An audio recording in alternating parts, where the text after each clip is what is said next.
Welcome to another edition of Politics on Egberto Will is your host. We have a great guest as usual. He's been with us before, but he wrote a very important piece that we want to explore. And I think we all need to sit back, grab a cup of coffee, and get ready to listen to some important information. Karl Smith. Karl Smith is an engineer. You know, I really like to interview engineers and their political perspective. He has a message for the Democratic Party. He stated in his article titled 2022 State of Emergency, Democrats must sell the brand or we will lose. Welcome to Politics Done Right once again, Karl. How are you doing today? Very good. Actually, we all lose, not just we. You know, it's the not just the Democrats will lose, but the Republicans will lose too. That is so important because you sent me along with your article a message that of how people, how conservatives, or I should say right-wing ideologues like Joe Wilson are campaigning. I want to start there because I think it's important to see what they're trying to do to the psyche of the American people. So let's start there. Okay. Do you have that article? You want to pull that up, that little clip up? Yeah. Tell us what he's actually doing. Okay. So basically what he's doing is and what Democrats or Republicans do, constantly is and it's really against the brand, and no matter who it is, whatever Democrat, we all basically come under this fire. You could be the most, conservative Democrat out there, and they'll still call you a socialist or communist or whatever. Even after the or during the elections, the runoffs for the Senate in Georgia, I saw driving around, I saw these huge billboards, with Trump and socialism, and just trying to basically, equate that Democrats are going to take your freedoms away and wreck the economy. The store shelves will be bare. We're going to leave all sorts of debt to your kids. And Joe Wilson, so he came out with his newsletter here just a day or so ago, and he calls it the Biden Socialist Spending Package. So this massive Biden-supported Democrat-passed multi-trillion-dollar Build Back Bankrupt spending package, will saddle younger Americans with unimaginable debt and destroy jobs, while Biden's policies are devaluating retirement accounts devaluing, undermining Social Security and compromising Medicare. Anyway, goes on. It's like given today's devastating inflation affecting the pocketbooks of families. See, they point out a number of things that are really about kind of temporary fluctuations because of supply chain problems and everything. If we had raised the minimum wage to a livable wage and then pushed up those lower end wages, our citizens would have more buffer to these fluctuations. There's also fluctuations due to COVID itself and the supply or demand for product. And we had very low inflation last year. This year we have a bit higher inflation, but that noise will go away. But they want to scare people with that these are permanent problems caused by the kinds of things that we're doing right now, and the kinds of things that Democrats want to do. Now, in your article, you made a very important observation. You say that too often Democrats have a tendency to work on charisma, try to bring out their base at the time of an election, etc. And I think your theory is that, no, you have to be, you don't, first of all, you don't start on the defensive, you don't start with platitudes, but you hit it in the gut. And before we go into specifically, people talk about capital, they make Democrats look like they are anti-economic activity and they are just for giving things away. So before we get there, I think what you're alluding to is Democrats need to get on the offensive. Am I correct? Right, and they need to go after all voters, and not just the base, and not just get out, the new voters, which tend to vote more Democrat than Republican, and so on.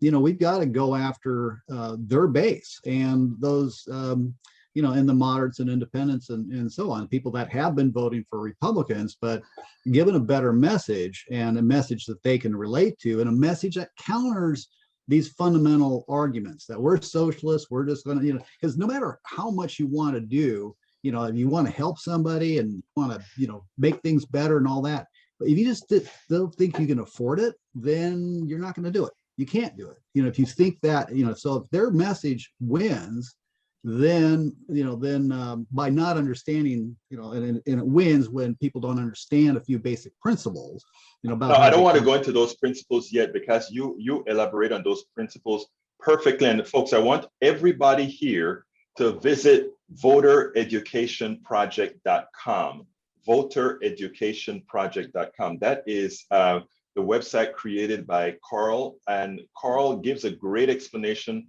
of how an economy, how it should work, etc. And he still calls it capitalism.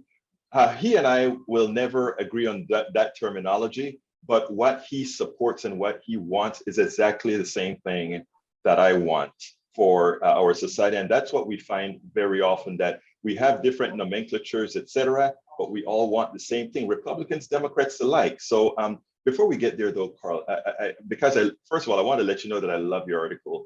I think your article has a whole lot of insight that people need to read. So folks, again, go to votereducationproject.com. Very important for both my KPFT listeners as well as our online listeners to go visit that site, and also provide whatever support you can at that particular website. Anyway, Karl, isn't it true that most of these Republicans who are running and giving all these false information, when Build Back Better comes out, or even when all the other bills that were passed come out, haven't they been campaigning saying we're providing this for our constituents, and these being Democratic initiatives?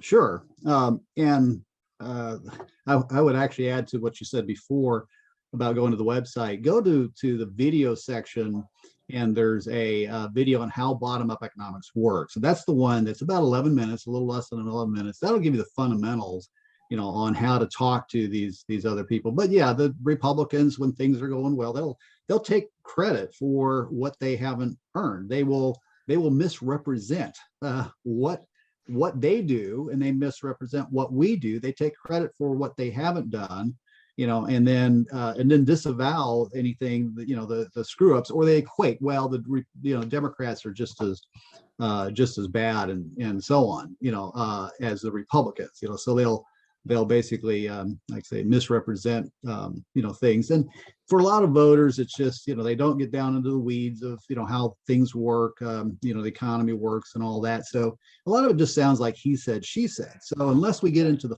fundamentals, then, and they're pretty easy to explain, in an 11-minute video, you can do a pretty good job about explaining, how this stuff works. And also we've got to, the reason I say, that we've got to really go after this whole thing about capitalism, and socialism, is that they invest a lot of money. That's what they think works. And it does with about half the voters. So, unless we're willing to go there, if we kind of shy away from that, of defending this position and actually taking on the lead in this, then they're going to continue to win those people. There's a lot of voters that understand the Democrat argument, which is more of a moral argument, but there's voters that they're more on the economic argument, and a lot of what the Republicans say sounds like it makes sense. So we have to show that, okay, it might sound good, but doesn't work, and how. And we've said that before, but we haven't actually explained how. So the reason I go in and go ahead and take on, capitalism, fine. Well, we need to change it from this, what they want to do is have socialism against capitalism. What we need to do is change it to it's rigged capitalism versus enabled capitalism that works for all of us. And, that is why I am, I still, when we talk, I don't sit down here arguing whether to use the word capitalism or not with you at all, because basically you came out with a project and you made a hell of a video, and that video was, I think that video needs to get a whole lot more traction than it has right now, because what you show in that video is it's exactly how a free enterprise system is supposed to work. Now you continue to use the word capitalism, and so forth. Well, I'll give you that, sir. But your theory as far as what an economic system should look like that supports us all is exactly what I think we need to do. I think I would have a bit more social programs in there, but that's debatable as far as whether that it would defeat the purpose or not. I don't know. We won't know till we try. So why don't we take some time here, Karl, and explain what the economic system as you see it. I think we talk of. Why don't you explain it? Well, yeah. So they want to make it about socialism versus capitalism, and that socialism is, they're going to take your freedoms, or we're going to take your freedoms away and leave the store shelves bare and everything. But the reality here is there's investments that we all need. Businesses don't exist without healthy and educated people, and they don't buy those individually. They don't pay for those up front. They don't exist without infrastructure. They don't exist without safe communities, community development, safety nets, and the research. Think about how many of our big corporations, or even the smallest businesses today, how many of them wouldn't exist without the investments we made in creating microelectronics and creating the internet and so on. These have paid back millions of times.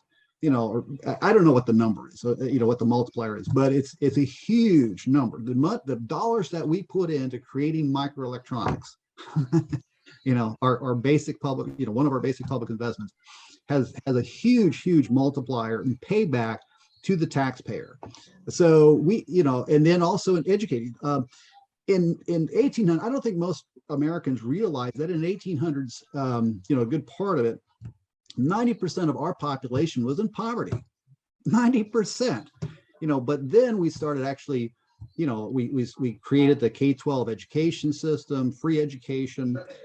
We basically we had started building our healthcare system. We built infrastructure. We built our safety nets, the safe communities, community development.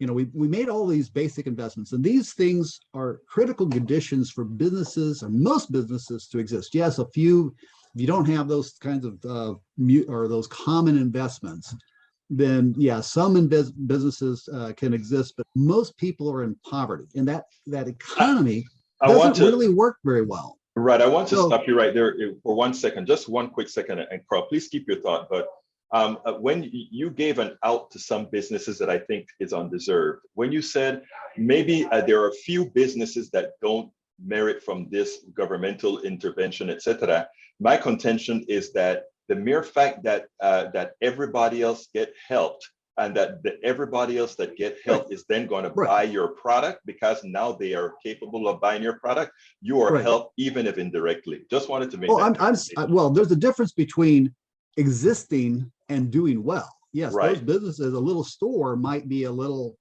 thing, but it could be it could be helping many more people have much more product. When the population doesn't have money, right. You don't have, people buying the things that they need. Yes, they have a lot of needs, but they don't have the money to buy, to buy their needs. If you look at third world countries today, where they don't make these huge investments, about 75%, 30 or 66 or 2/3 to 3/4 of their population is in poverty. Right. So yeah, if we want to, continue, and Republicans, it's, talk about taking freedoms. Okay, what kind of freedom do you have if you don't have your health, if you don't have education, if you don't have infrastructure around you to be able to do things, if you don't have the research that basically made, discovered a cure for, whatever you ended up getting and all of that, or what you will get. If we don't, if you don't have a safe community, if you don't have community development, all of these things, if you don't have those things, what kind of freedoms do you have? So when we spend money on those things, yes, it does help people. And some people call that socialism. Okay, but socialism really, in the ultimate thing, would be government control and ownership of pretty much everything. So all sorts of production. So this is really just enough of those common investments, whether you call it socialism if it's socialism, it's really for businesses as much as for people, because businesses do not exist. So is it really, is it a necessary part of capitalism? And that's what I'm arguing. So it's an enabled capitalism to be much more prosperous that then can benefit everybody, versus, okay, calling it socialism, which, because that sounds like government ownership, especially the way they define. And in a lot of people's minds, that's government taking control of everything. These things called democratic socialisms, that's really a misnomer. If you look at those economies in Europe that are called that, most products and services are provided by capitalism, by free enterprise. Okay, but there's some things that are, healthcare and education, other things, college education, all that, is provided by our common investments. And so when we help people, when we invest in these things, and when we make sure that we have the safety nets and everything to bring people up economically, are we only helping them? No. The answer is no. We're also helping the businesses. Business communities are arguing for, they were arguing here in this pandemic, that we need the stimulus, or we need those payments to individuals, to help keep them on their feet. It is amazing that you brought businesses. It's amazing that you brought that up, because when you have somebody like Elon Musk saying, "Oh, I'm not for Build Back Better," when he benefited, it's amazing. The businesses want all the stimuli there up front, but when it is time to make some permanence to give people support, then they bought, because they know, yes, it really means higher taxes, but higher taxes doing good, and that ultimately will do better for the company. You call those investments, by the way, Karl, BPIs, basic public investments. And I think you just did a great example of how basic public investments are actually good for businesses. That's what you just explained right there. Now you have another. Not just good, I mean, necessary. I mean, thanks for the correction. That is a very important correction, because good for and necessary, they're quite, necessary is much more important than just good. You have another thing. Do you even have a functioning capitalistic system, at any kind of real level, or what we would expect today, without these investments? The answer is no. You're so so this right. is not socialism. So if we basically get people to understand just a few basic concepts which are explained in the video, then it's going to be like the Republicans. They'll say these things, but then that sound good. Oh, we're going to give more money to job creators, and we're going to get government out of the way, and all this kind of things. Those things sound good, but don't work. And then, but if people understand the fundamentals, they'll know that they'll say bullshit. Right. If it's or BS or whatever.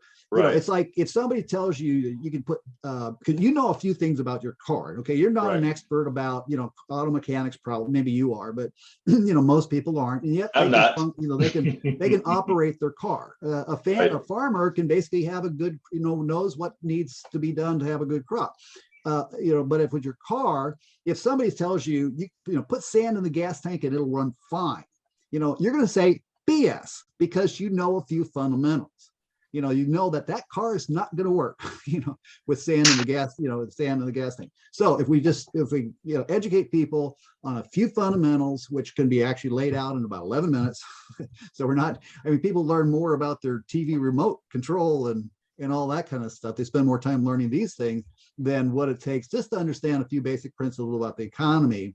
And then they'll know the difference between BS and good ideas. And you have another good point that you talk about called VAW, valuing all workers. And then you put it on your title, that creates customers with money. I've always said that not because somebody is rich or not because somebody owns a business means that they either understand economics or that they have a hell of a lot upstairs. They just know what they want to do, or they just know what they're doing.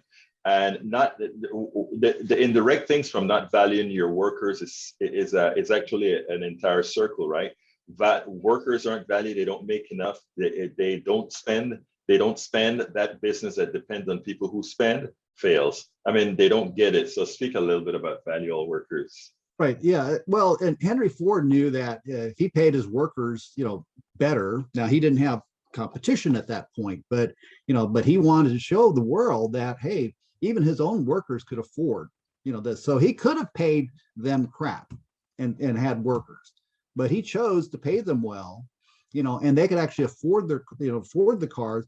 And it turns out most, the wage contribution to the price of products and services is actually pretty small, Right. for most businesses. And where not, then those prices should be higher. But basically, so if you doubled the minimum wage, and by the way, from 1968 to today, the minimum wage would be about $12 if we had just adjusted inflation.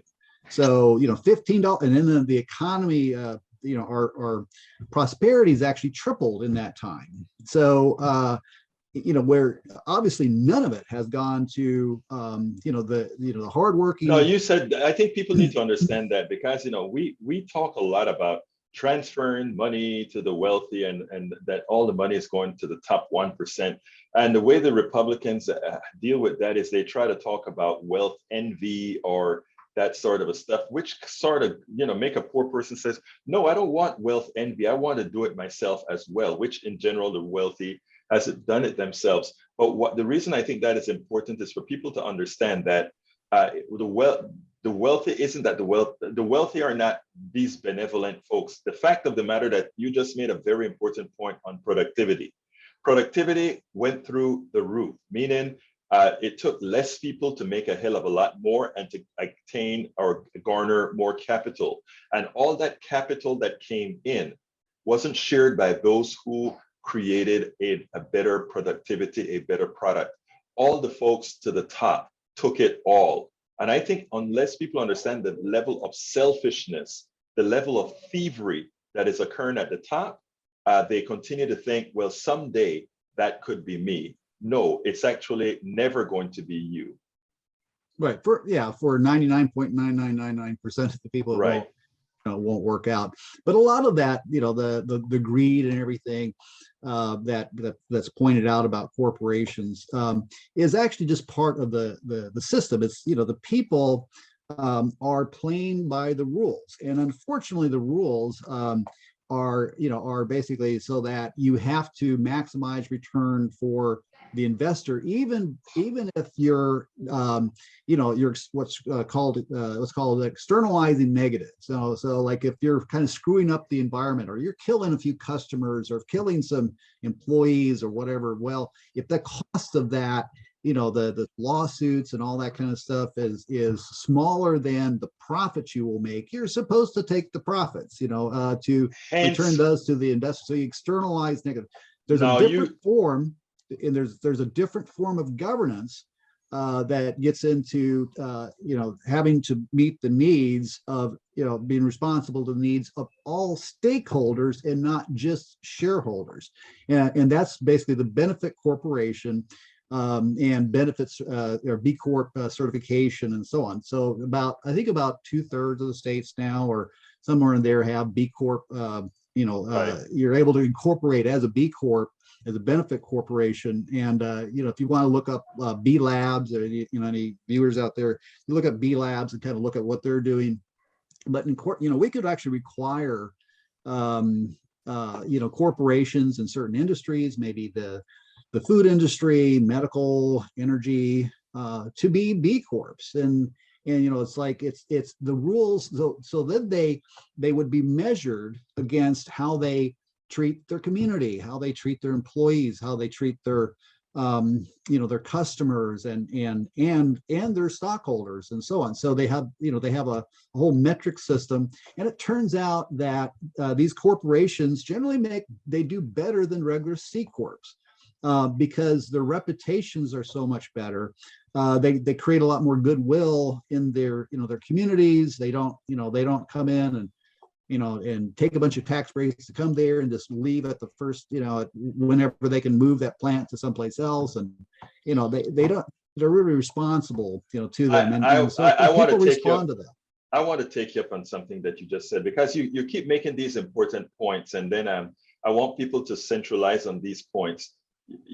About 2 minutes ago, you mentioned that these people that are abiding by these rules aren't necessarily bad. They're just playing the game by the rules. And I want to awake everybody to the economist, what I call the latest daddy of capitalism, known as Milton Friedman. And Milton Friedman says specifically that it's not the responsibility of executives in a company to worry about social issues. It's not the responsibility of executives in a company to worry about doing good for society. That's not their job. Their only job is to maximize profits for the shareholder. Henceforth, capitalism, as defined by Milton Friedman, the latest daddy of capitalism, says that the only thing that matters is the maximization of capital. What Karl is speaking about now is saying that doesn't work overall in the long run. And today's economy, that looks like it's doing very well. If you look at the aggregate of all the numbers, it looks great. But the reality is the suffering among so many proves that it doesn't work. Continue, Karl. I just wanted to expand on that because that was a very important point that you made there.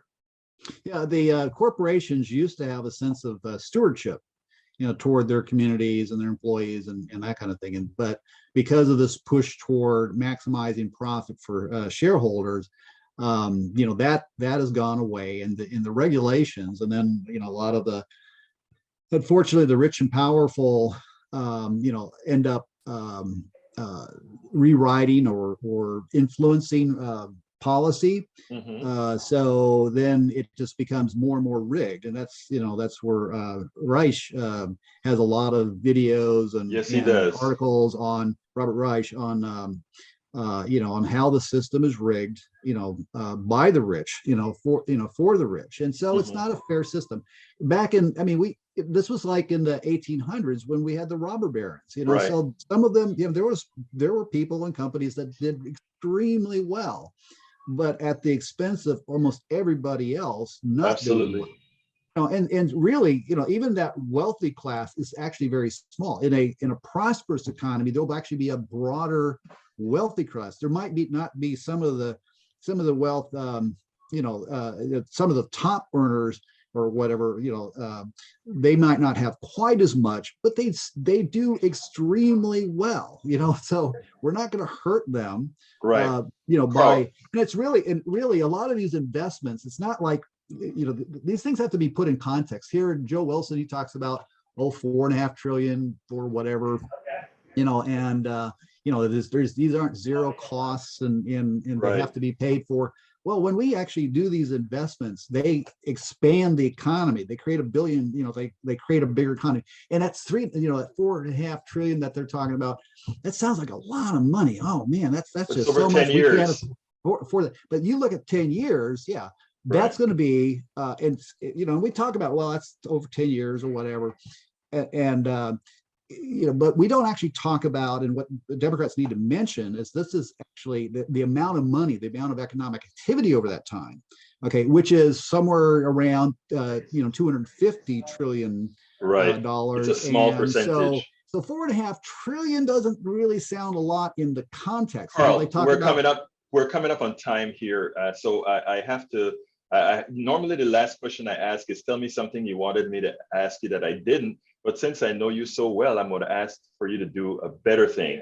And that is, tell me what Democrats need to do in 2022 in 2 minutes, exactly what they need to do to win it. My contention is that the media would have you believe that it's all lost. I think it is all there to win. Tell us, Karl, how to win.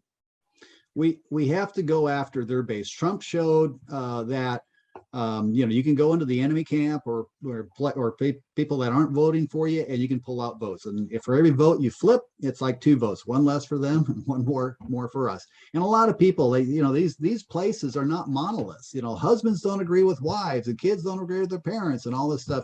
So if we go in and message, to all of these places, and not throw a single voter, just not ignore any voters, just go after all of them with a message that can actually resonate with them. Not the moral, we can still make the moral arguments, but we need to make the economic arguments, that these are investments that pay off. They create and save more tax revenues than they cost. So, we will pay for these. Like, yeah, a fair tax system will help, bootstrap these, help kickstart them. But we need to stop talking about, well, how are we going to pay for such and such, and turn it into an argument of how we are going, how we're going to kickstart these investments. So, like for global warming, we don't have to come up with $35 trillion over the next 30 years or whatever to pay for it. Or, we have to go 35 trillion. That sounds like almost right now. We have to basically kickstart it with a little bit. That's going to start generating more money, more tax revenues and stuff. It will pay for it. So that in that 35 trillion sounds like a huge amount of money. It's in the context of close to $1 quadrillion of economic activity. We need to point out context. So point out context, point out, how these things, explain how these things actually pay for themselves. And like I said, my little 11-minute video, or not even 11-minute video, explains the basics. There's a lot of basic messages in there. We need to start talking about basic public investments, and let's go there. Let's make that full argument. And there's plenty of places for little terms and all of that, your sound bites and all that. But there's also a deeper argument. Look, folks, please visit votereducationproject.com. Votereducationproject.com. Go to the video sections, play the video, listen to the video, watch the video, and share the video most of all. And how bottom-up economics works. That's specifically that one. How bottom-up economics work. How bottom-up economics work. It is very, very important for us to start doing the job now, and don't depend on the leadership telling you what to do. Listen to the grassroots people. Listen to the Karl Smiths of the world, and to a message to the Democratic Party. I suggest you grab hold of Karl Smith as soon as you can, because he knows how to speak to not only people in the South, the North, the East, and the West, but he has a canny ability to reach and touch everybody. Karl Smith, thank you so kindly for having been on Politics Done Right. I hope you had a Merry Christmas and you're looking forward to a Happy New Year. And hopefully we will have a huge disappointment for the Republicans. They're gerrymandering all these districts, and hopefully we can go in and take out voters, and the voters they were counting on, we can take some of them away. Karl Smith, votereducationproject.com. Thank you so kindly. We spend a lot of time deconstructing the news, trying to parse it into a form that everybody can understand. We try to find those little nitpicks where it flies above the fray, etc.